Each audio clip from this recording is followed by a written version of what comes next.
When I moved to this area, well, Navarre specifically, I didn't know anything about the area. I just took a job because it looked like a cool place to be, and I didn't know anything to do in the area, and it would have been really helpful to have a video like this. So this video is for all of you considering moving to Navarre, or maybe you recently moved to Navarre and you're looking for something to do.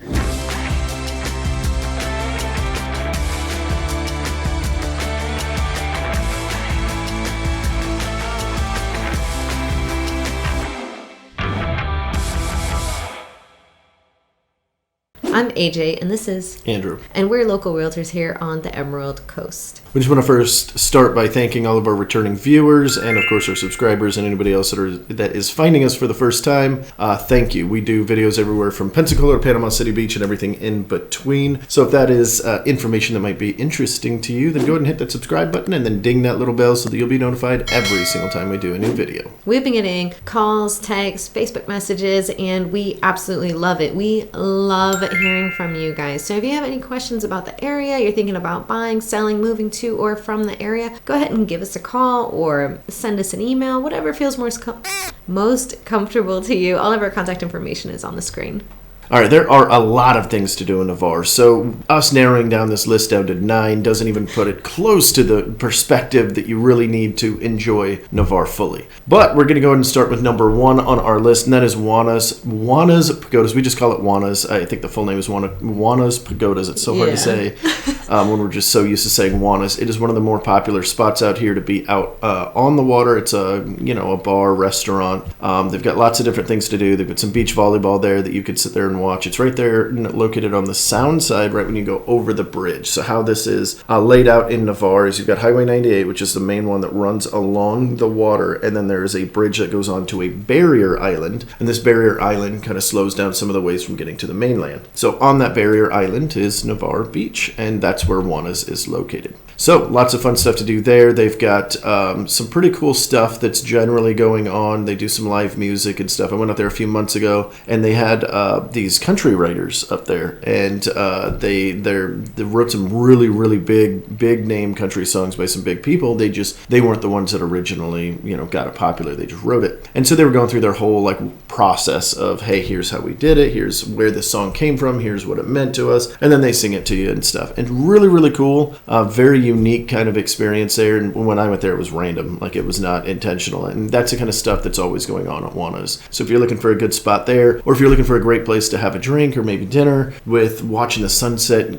crawl down and just create the beautiful sunsets that we see all the time, and then fade off into the nighttime, which is my favorite time to be at Juana's, with the nice sun bouncing off of the water, then this is a great place for you to go. Especially when they're having that kind of live music. If you love dancing like me, that's a great spot for two-stepping. They've got just enough deck area that you can either chill or have some food, have some drinks, do a little bit of dancing right there by the stage area. Bring the kids. The kids love dancing right there. Or they've got a little bit of a playground type area there for kids as well. You can bring your dogs on a leash. Yep. Everything. It's nothing's off limits over there. It's so much fun. You can join a volleyball team and play volleyball over there, or just come on off-season time and just play. So much room for activities. So much room. And the best part about the entire thing is it's not overpriced. You're not getting crazy tourist prices or anything. The drinks are reasonable. The food is very reasonable, as well as delicious. I do really like their food. Yeah. And they have amazing Bloody Marys. Oh, I've never had their Bloody Marys. They're so good. Good to know.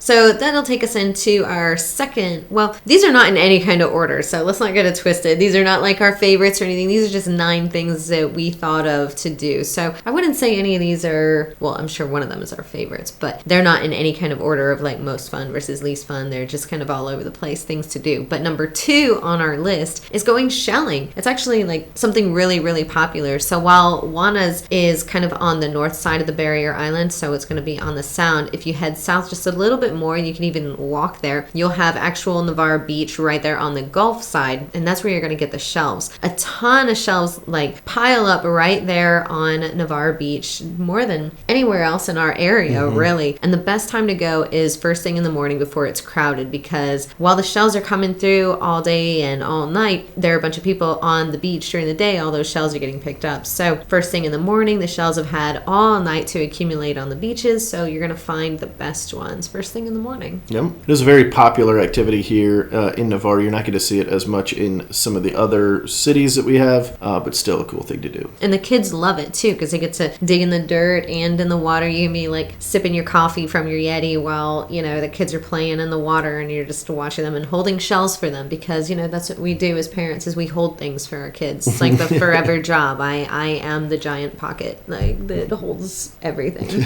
So moving on into number 3 on our list will be the Navarre Pier. So since we're right here on the beach anyway, this seems like a fitting time to do that. So there is a restaurant right there at the Navarre Pier called Windjammers. It's been multiple other things, since we've lived here, but it is now currently, at the time of shooting this video, Windjammers. Good food, exactly what you'd kind of expect. Very similar to Juana's. I think Juana's is a little bit better personally, just for me. But Windjammers is another really good option. You'll have Gulf views instead of sound views. Mm-hmm. So Gulf of Mexico, endless ocean versus the sound, where you can kind of see some land off in the distance, right? Also more parking. Oh, yeah. Significantly more parking. A ton of parking out there at Windjammers for sure, because you're sharing it with the public beach access as well. So the rest of the pier has a couple of different things you can do as well. You can walk the pier. I think it's $1 to get on there per person. You can walk out there. It goes out a good, quarter of an eighth of a mile. It's kind of hard to tell the distance. So, it goes out there a good amount of ways, and it'll be all kind of concrete as you're going until right at the end. Then you'll have these metal grates you can see right through. So if you've got kind of a queasy stomach, or you don't like seeing heights, that may bug you a little bit. There are concrete pathways you can walk around, but just keep that in mind. I don't want you to get shocked. And then, of course, there's wildlife you always got to consider, not just in the water, which is a very cool thing. You'll see the sharks, you'll see sea turtles and different sea creatures from there, especially when the water's real clear in the summer, when the algae clears everything up. But you'll also see like herons, like big old 4-foot tall birds just sitting there. They'll be walking right by you. In fact, last time I was out there, I wish I would have gotten footage. The person that was with me, there was one right here. She didn't even notice. And when she finally did, I was like, hey, by the way, there's a bird next to you. Don't freak out. I'm like, oh, man, So kind of a cool experience. They're just kind of waiting for some of the fishermen to either toss them a fish or maybe some extra scraps that they've got. And on the pier, you can also fish. So here in Florida, you do need a license in order to fish, but you can get a 1-day or a one-time license here. You can also rent your rod, your reel, everything else, and they'll, come out and help you as little as needed so that you can catch some fish and have some fun. You can also watch the surfers. A lot of folks will go surfing right there by the pier, and so that's pretty cool to watch too. It's not like, California waves or Costa Rica waves, but, for it being Florida, it's pretty cool. They get some little rides in there that can be really fun to watch, especially when it's a little bit too cold for us to get in the water. It's like, well, let me enjoy watching you enjoy the water. I'm not getting in there because it's too cold, but you in your wetsuit, you go have a blast. I'll watch you catch these waves. So since we just kind of briefly touched on some water sports, number 4, we're going to go with paddle boarding. And this is something that you can do either in the Sound, the Bay, or on the Gulf, actually, where you have like the most clear water. And you could see a manatee, you could see a shark, you could see a dolphin, you could see some stingrays, some crabs, all kinds of things, some jellyfish, depending on the time of the year. It's like the coolest thing because you're super close to the water while not yet like being in the water. You can skirt along super close to like the islands or any kind of isolated coastal area, a lot closer than you could with like a jet ski, because you don't want to get stuck and suck sand up into the motor and such. But with a paddleboard, you just shove yourself off or walk it around or whatever. But it's super cool. I used to take my Belgian Malinois actually out on adventures with me. He had this really cool little vest, and I had this Zeppelin paddleboard. This thing is huge. It's like a boat, and he would just chill on there, and he'd be watching all like the wildlife while I was paddling around, and we'd go up into these little isolated areas and go on little walking adventures together. Is the coolest thing. And we did this nighttime paddleboard trip actually with some friends of ours around like midnight. I don't remember what kind of holiday it was or whatever, but we just decided to do it. And so we took off from Liza Jackson out in Fort Walton and went out to the Spectre Islands out there in the middle of the Sound, and there were bioluminescence out there. So I know that's not specifically Navarre, but you can paddleboard in Navarre and see the same things. But these bioluminescence are these like glowing plankton, so when you like move the water, they start to light up like fireflies in the water. It's so and there's so cool. many of them too. It looks so cool. Yeah, it's super awesome. So paddleboarding, it's super chill until it's not. A boat goes by and then you got some waves and you're like, oh, am I gonna fall? Am I gonna lose my cooler? Am I gonna take a pontoon boat swings by you? Yeah. Too fast? So definitely you have to keep your eyes open if you're out there on a paddleboard, because sometimes folks aren't really paying attention swimming on their boat like they should be. And they do have right of way. So try and stay out of their way. Yeah, if at all possible. Moving on to number 5 on our list, and the last thing that we'll talk about on the island directly itself is the Sea Turtle Conservation Center. So cool little spot, particularly if you've got kids, but it's good for adults too. What these folks do, it's a volunteer organization. They bring wildlife back to life, basically. I mean, not necessarily back to life, and maybe back to their normal life. Maybe they got caught up in some garbage, they were sick, maybe they lost a fin. I mean, there's so many different things that could have happened, and they're taking them and they're rehabilitating them and either bringing them out or giving them a nice home in perpetuity, to kind of live there forever because they're no longer suited to be out in the wild. So you get to see these primarily sea turtles, but they've got, AJ had mentioned before, we were talking about it off camera, they've got these very cool like mohawk fish. What were you saying they were called? I can never remember. They're like jennies or I don't know, but you can find them over in Destin on the jetties. Yeah, because they live in the rocks and they've got these mohawks. They're really cool, so I call them the mohawk guys. And Sage loves them. I take her over there to the conservation, and she loves watching the turtles swim in the big pool and then going over to the little aquatic area where they've got different aquariums, and they've got the mohawk guys. So we go say hi to mohawk guys. So go say hi to the mohawk guys. If you guys take a picture of those, send it to us so we can throw it on our social. We'd love you for doing that. That would be awesome. So this is just a cool little thing to get out of the sun a little bit. So if you're a little bit baked from being out in the sun, and you have to clarify that. And you're looking for a nice little air condition, kind of getting out of the sun and recouping a little bit. This is a great option. And it's a cool experience for the kids because they're getting to see wildlife, they're getting to learn a little bit. And so it's not just, running around in the sun and drinking ice cream cones or eating ice cream cones or whatever else. It's a little bit different of an experience for them. So this will roll us into number 6, talking about things that children would enjoy. There is this wonderful children's park on Navarre, well, I don't want to say Navarre Beach. It's on the Sound right there on the north side of the bridge to the east. And it's really cool because you've got a little trail that leads from the bridge over to the children's park, which leads into a walking path, and I think it's called like Veterans Park. And then you've got the visitor center, and then you've got some public restrooms. So it's all just right there on the strip, everything right there on the water. So if you're like me and you work a lot from your car, you can swing by there, eat your lunch on a bench overlooking the water, or sit over on the dock overlooking the water, finish your lunch, and then stop by the public restrooms. You got the facilities right there. Very clean too. Yeah, very clean. They're like not like gas station restrooms unless it's Buc-ee's, but like nice facilities right there. If you've got some kids, then you've got the park, and it's got some your typical playground type stuff, and then your splash pad, which is awesome, and it's all enclosed too to make sure they're not running into the road. There's plenty of parking there. There are gazebos that you can rent out for events. A lot of folks will do like retirement ceremonies and things of that nature right there. It's a great setting, and you can walk along these paths, and they're like beautiful and cobblestone. There's this really cool little part where there's like a little bridge that goes over this water inlet, which it seems like weirdly out of place, but it's beautiful. It's just this like small little picturesque area. It's great for taking pictures. So many spots for pictures there. And if you want to continue your walk, or maybe you're jogging or running, you can park there, take the little trail over to the bridge and go run over the bridge and then come back, or you can take that and then continue down and run along the National Seashore. So you've got so many options there if you're big into fitness. I used to run the bridge all the time, and I loved that route because you would take the little trail and then go up and over the bridge and then go down the National Seashore. So you've got asphalt, you've got grass, you've got the cement from the bridge, which I'm big into changes in terrain whenever I'm running. You've got different elevations because you've got the incline and then the decline on the bridge. And then all of these pathways are very, secluded, if you will. Like on the bridge, you've got like an actual like wall there separating you from the vehicles. And then once you're actually on the road portion, they've got a pretty wide area there marked off for bicyclists and pedestrians, so that it feels pretty safe. You don't have to be super worried having your music super loud in your ears while you're running.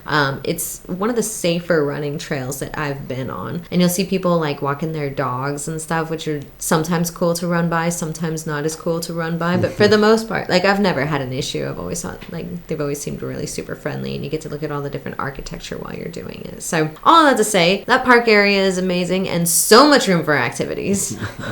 All right, now for number 7 on our list is the inflatable water park. This is located just on the other side of the bridge from the visitor center we were just talking about. And it's exactly what it sounds like. It is an inflatable water park. Now, it's not going to be as elaborate as some of the water parks, not, Splash Mountain or anything crazy. There will have some small slides, some platforms to jump off into the water, some little obstacles and climbing things. And that's really mainly what this is about. It's about getting in the water, having a good time, running around on this thing, pushing your friends, pushing your kids, whatever. This is great for kids and adults, but it is primarily a children-centered activity. So this is really good. You can go take them out. There's actually a snow cone place, one of the more kind of an iconic one for our area, right next to it. So you can actually load them up with sugar and then go take them out and let them burn it all off. You could sit there on the mainland, or you can go play with them if you want. You can read a book, whatever you want. But this is a great opportunity to wear out the kids. I don't have kids myself, but I imagine that's what a parent would want to do, is just wear them out so they're done by 7, and then the adults can enjoy their adult time. Yeah, their pre-workout snow cone, and then their workout on the water stuff. Yeah, definitely. And a wine cone for the moms. Yeah, unfortunately, I don't think they actually do that at this snow cone place yet, but I think we should push this to them because a wine cone sounds amazing. All right, so number 8, if you're kind of like me and you're a little bit of an adrenaline junkie and you like to do whatever's the wildest, then definitely check out Fly the Boat. This is so cool. So you're literally in this boat and it's got like a parasail on it, so you'll take off from the water and go up in the air, like the whole thing's out of the water. Like you're flying now. Yeah, you're flying now. You're like in a helicopter, but not, because it's a parasail and it's a boat. It's a bird. It's a plane. No, it's Fly the Boat. It's Fly the Boat. It's super cool. It's like a 30 to 60 minute flight. I think they have like both options for you, and you'll just kind of do a tour of the coastline, but you're flying a boat, so it just makes it so much cooler. It's you're not enclosed like in a helicopter. You're very much, it's like sailing in the air. So definitely kind of a once in a lifetime well, you could do it multiple times if you wanted to, but a very unique experience that I think is pretty specific to our area. So if you like to try different things, definitely give that one a go. And if you dress up as Peter Pan, that would be even better, because I feel like that would be fitting. And if you do, please take a selfie and send it to us. Yes, we want to see this. So, number 9 on our list is kind of an obvious one. It's something that if you're going to be down here, you need to do. And that's either renting a boat or a jet ski. Or both. Yeah, or both, Definitely right? So you've got pontoon boats, you got fishing boats, you got jet skis. Depending on where you rent your stuff from, you may have a couple of other options. Pontoons are great for tooling around the sound, going out to Crab Island, which we've got a good video on that. You guys can go search for that if you'd like. We will have a video linked right at the end of this, by the way, so if you guys want to find out more about Navarre, it will be there for you. But pontoon boat, great for just kind of real slow, low and slow, drinking a couple of cold drinks or just enjoying the weather in general, going to hit some of the smaller islands, going out to Crab Island, as I mentioned, any of that stuff. Going to Juana's. Going to Juana's, yeah, because you can actually pull right up. I don't know if we talked about that on this or not, but you can pull right up to Juana's on your boat or your jet ski. The jet skis, of course, are great for, speed, the motorcycle of the sea, if you will. Super fun. They're a blast. I don't know if it's in kilometers per hour, miles per hour, but every time I go, we're going like 90 per hour, whatever that is. It feels so fast. It's so cool. And they're really maneuverable. You can really, twist and turn on them. They're hard to flip over. It's a very cool experience. But not impossible. Yeah, definitely not impossible. A lot of people get hurt on jet skis, so be careful. It's not counterintuitive because you need gas to actually turn. So if you let off the gas, try to turn, it's not going to work that well.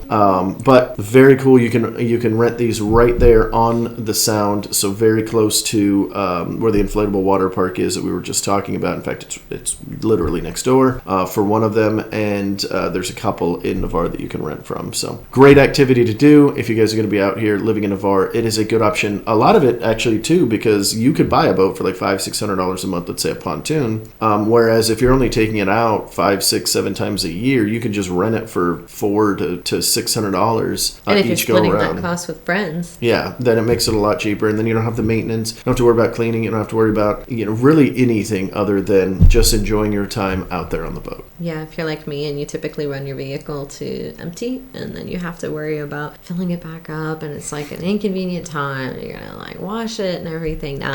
It's better to just let somebody else handle it if you're not going to be taking it out all the time. Yeah, absolutely. Well, if you guys have any questions, all of the contact information is on the screen. And real quick, before we go, if you guys watched all the way to the end, put a comment down below on what your favorite activity was or what you plan on doing when you get here. And I guess we'll talk to you later. See you at the next one.